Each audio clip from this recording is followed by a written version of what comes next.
किसी के दिल से निकली हुई पंक्तियां हैं कि जन्म दिवस पर आज तुम्हारे सुरभित हूं मैं, आह्लादित है मेरा भी मन ऐसा क्यों है। खुद को कईयों बार बधाई दी है मैंने, खुद को कईयों बार संवारा ऐसा क्यों है। कहते हैं खुद से निज से बढ़कर कुछ भी ना होता, निज से बढ़कर तुम लगते हो ऐसा क्यों है। बहुत कम लोग होते हैं जिनके लिए इस तरह के उद्गार निकलते हैं और बहुत कम लोग होते हैं जिनका जन्मदिन इस लिहाज से कि आप पृथ्वी पर आए तो आपने अपने साथ साथ दूसरे तमाम लोगों का जीवन धन्य किया, उपकृत किया।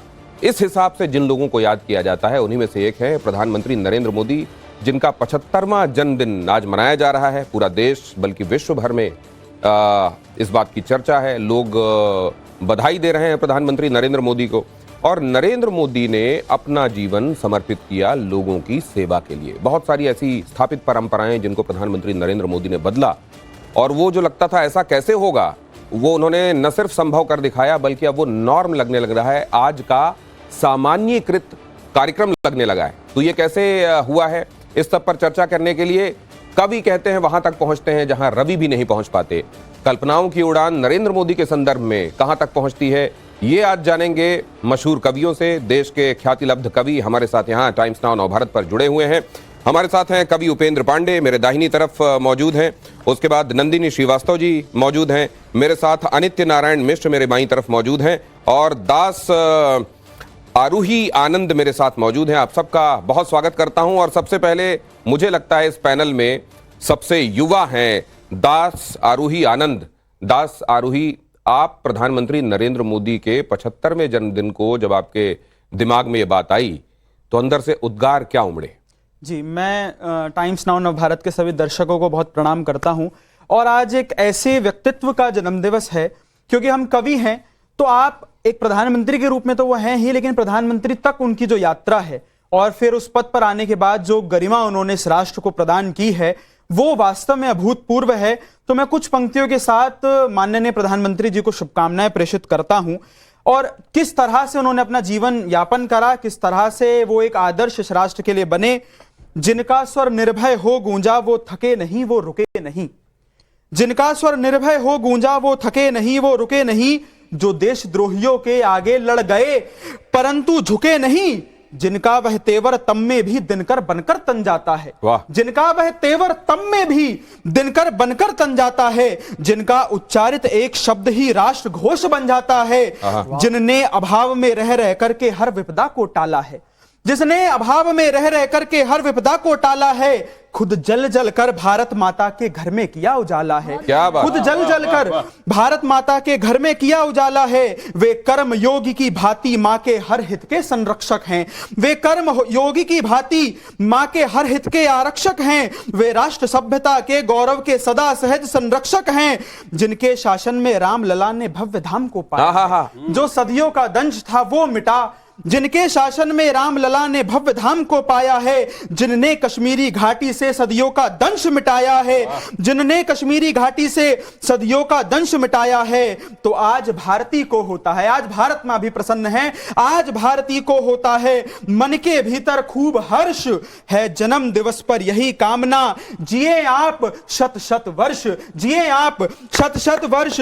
तो भारत की बची हुई आशा का, और मैं कवि हूं तो कवि का धर्म यह भी होता है कि वो सत्ता से कुछ मांगे, तो मैं आज उनके जन्मदिन पर आया हूं, एक वापसी में रिटर्न गिफ्ट मांग लेता हूं। भारत की बची हुई आशा का सारा मान तुम्ही से है, भारत की बची हुई आशा का सारा मान तुम्ही से है, जगना भारत का सोया जो वो स्वाभिमान तुम्ही से है, जो शेष रह गया राष्ट्र कार्य उसको पूरा करवाना है, जो शेष रह गया राष्ट्र कार्य उसको पूरा करवाना है, इस जन्मभूमि पर शेष रहा वो हर एक दंश मिटाना है, हर वंचित शोषित को उसका सारा अधिकार दिलाना है, तुमको ही विकसित भारत का सपना पूरा करवाना है, तुमको ही विकसित भारत का सपना पूरा करवाना है। तो जगती के माथे पर, जगती के माथे पर भारत मां का मान बढ़ाना है, जगती के माथे पर भारत मां का मान बढ़ाना है, तुमको ही भारत मां को फिर से विश्व गुरु बनवाना है, तुमको ही भारत मां को फिर से विश्व गुरु बनवाना है। और मैं कुछ पंक्तियां, क्योंकि राष्ट्र की बात है और जीवन राष्ट्र के लिए समर्पित है, तो मैं राष्ट्र के परिचय में भी कुछ पंक्तियां विशेष रूप से यहां पर पढ़ना चाहता हूं। हम भारत के लोग जो सामान्य लोग नहीं हैं वो कौन है, और यहां से जन्म हर एक प्राणी, हर एक व्यक्ति अद्भुत होता है।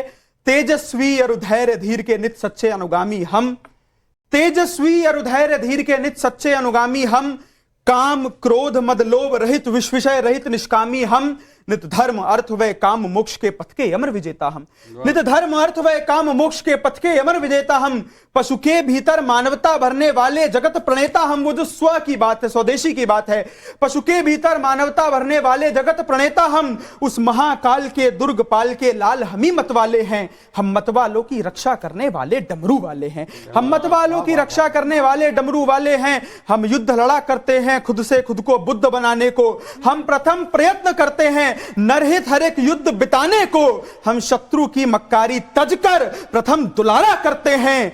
यदि फिर भी नीच न माने तो फिर शीश उतारा करते हैं, यदि फिर भी नीच न माने तो फिर शीश उतारा करते हैं। और अंतिम पंक्तियों के साथ भारतीय मनीषा और भारतीय मनीषा को, इस महापुरुष को प्रणाम करता हूं। यदि फिर भी नीच न माने तो फिर शीश उतारा करते हैं। हम उठे विश्व में दाह उठी, हम बैठे बैठ गया अंबर, हम समता तपवय दया दान के युग युग में आए पैगंबर। हम हैं चाणक्य, नहीं कोई टिकता जिसके आसन पासन, हमने जब चोटी खोली तो हिल गया मगध का सिंहासन, हमने जब चोटी खोली तो हिल गया मगध का सिंहासन। हम प्रखर पुंज, हम तेजवंत, हम पारस जैसे सच्चे हैं, हम प्रखर पुंज, हम तेजवंत, हम पारस जैसे सच्चे हैं।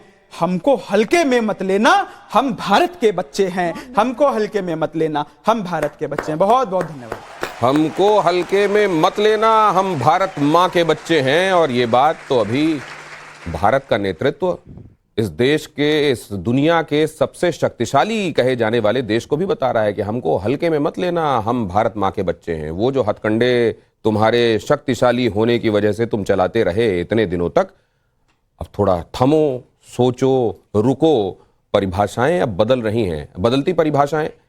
वेदों उपनिषदों के बारे में बता गए हमारे ऋषि मार्कंडेय, और अब आ रहे हैं कवि उपेंद्र पांडे जो आपको ये बताएंगे कि आज कौन कौन से मानदंड स्थापित हो रहे हैं और कौन सी परिभाषाएं फिर से लिखी जा रही हैं।